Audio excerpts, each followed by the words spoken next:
छठ पूजा का समय था। गांव के सभी लोग तैयारी में जुटे हुए थे। गंगा नदी के किनारे घाट सज चुके थे और गांव की महिलाएं पूरी श्रद्धा से व्रत रख रही थीं। इसी बीच गांव के एक युवा लड़के अमन के दिल में कुछ उलझनें चल रही थीं। अमन हमेशा से ये मानता था कि पूजा और व्रत केवल रिवाज हैं और उनका कोई वास्तविक महत्व नहीं है। अमन की माँ सुशीला हर साल छठ का व्रत करती थी।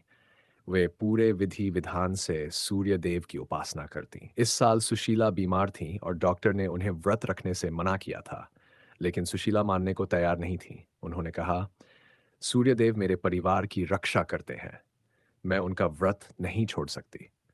अमन चिंतित था। वह अपनी मां को समझाने की कोशिश कर रहा था कि उनके स्वास्थ्य से बढ़कर कुछ नहीं है। लेकिन सुशीला का विश्वास अडिग था।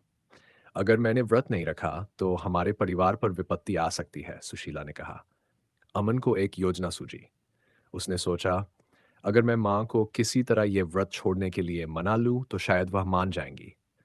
उसने गांव के पंडित से मिलकर पूछा, क्या इस बार मां के स्थान पर कोई और व्रत कर सकता है? पंडित जी ने सिर हिलाते हुए कहा, परंपरा के अनुसार व्रत वही रखता है जिसने पिछले साल व्रत किया हो।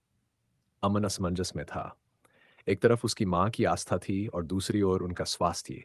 फिर अमन ने खुद फैसला किया, मैं मां की जगह व्रत रखूंगा। उसने बिना किसी को बताए व्रत रखने की ठानी और सारा सामान तैयार किया। छठ के चौथे दिन जब सुबह सुबह सूर्योदय का समय आया, अमन गंगा किनारे गया। घाट पर सभी लोग एकत्रित थे, पर उसकी मां को न देखकर लोग हैरान थे।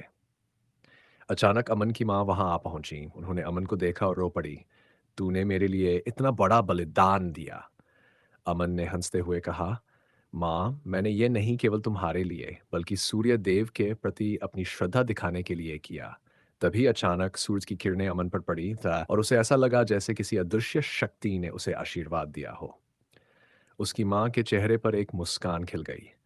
अमन को अब विश्वास हो गया कि आस्था का वास्तविक अर्थ बलिदान और प्रेम में छिपा होता